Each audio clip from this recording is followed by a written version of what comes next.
Dictation start होगा 5 second बाद। Start. कारोबारी राज कुंद्रा का विवादों से पुराना नाता रहा है, लेकिन इस बार जिस जुर्म के आरोप में उनकी गिरफ्तारी हुई है, यह यकीनन बेहद संगीन और शर्मनाक है।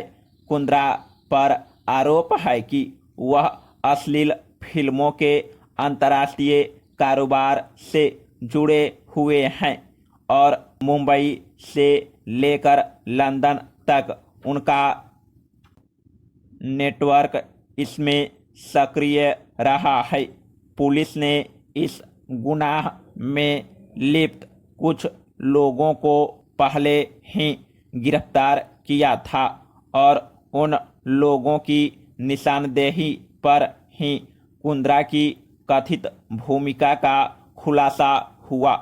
बहरहाल अदालत ने कुंद्रा को 23 जुलाई तक पुलिस हिरासत में भेज दिया है और उम्मीद की जानी चाहिए कि अगली सुनवाई में मुंबई पुलिस इस मामले से जुड़े ठोस साक्ष्य अदालत के सामने पेश कर सकेगी। इससे पहले साल 2012 में भी आईपीएल स्पॉट फिक्सिंग मामले में कुंद्रा की गिरफ्तारी हुई थी और तब उनकी टीम राजस्थान रॉयल्स को 2 साल का प्रतिबंध भी झेलना पड़ा था। अतः इस फ्रेंचाइजी के साझेदारों ने कुंद्रा से अपना दामन छुड़ाने में ही भलाई समझी। Paragraph change. राज कुंद्रा की गिरफ्तारी ने चकाचौंध भरी माया नगरी के स्याह पहलू से एक बार फिर हमें रूबरू कराया है, जिसमें नैतिकता के लिए कोई जगह नहीं, कायदे कानूनों को लेकर कोई भय या सम्मान नहीं है, वरना सफ़ेदपोश लोग ऐसे अपराध क्यों करते। यकीनन इसके लिए पूरा तंत्र कसूरवार है।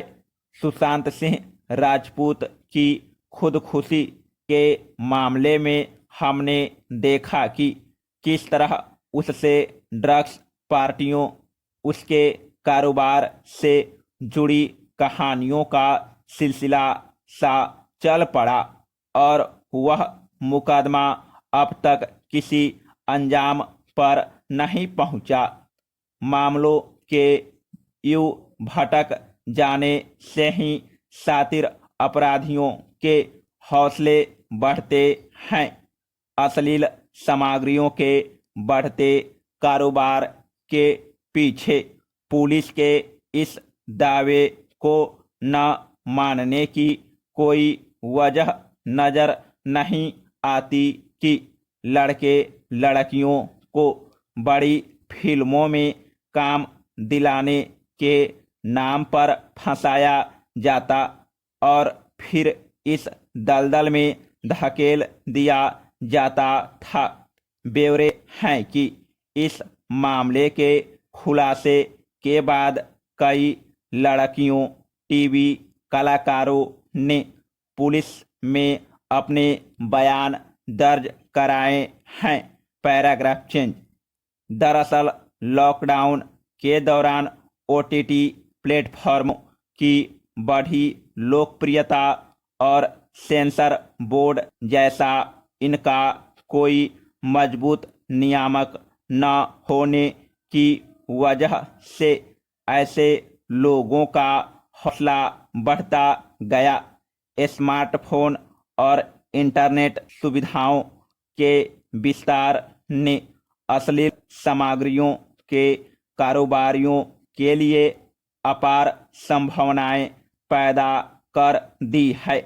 दिसंबर महीने में ही विशेषज्ञों ने देश में ओटीटी के जरिए पोर्न उद्योग के लगभग 3000 800 करोड़ रुपए सालाना की ऊंचाई छूने का अंदेशा जताया था।